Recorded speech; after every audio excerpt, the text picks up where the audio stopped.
एक भी अफ़सोसनाक ख़बर आहे असां शेयर कयूं पिया। जामशोरे में सिंध यूनिवर्सिटी जो शागिर्द रोड हादसे में फौत थी वियो आहे। आईआर शोबे जो शागिर्द मोटरसाइकिल स्लिप थियण सबबि फौत थी वियो। अफ़सोसनाक ख़बर असां शेयर कयूं पिया।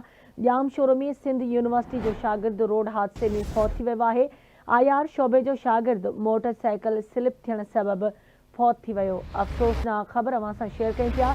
जामशोरे में सिंध यूनिवर्सिटी जो शागिर्द रोड हादसे में फौत थी वियो आहे। आईआर शोबे जो शागिर्द मोटरसाइकिल स्लिप थियण सबबि फौत थी वियो।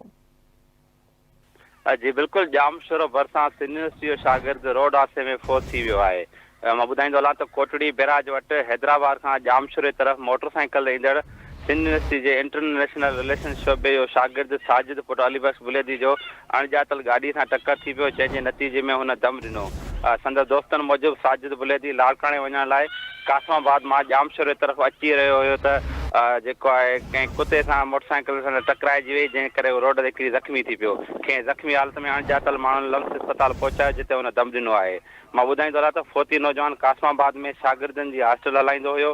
अॼु लाड़काणे में संदसि मङणी रथियल हुई, जंहिं सिलसिले में हू लाड़काणे वञण लाइ कासमाबाद खां जामशोरे तरफ़ अची रहियो त हादसे जे वर चढ़ी वियो आहे। जी ठीकु आहे, मुंहिंजी महिरबानी अली मुराद अपडेट करण लाइ।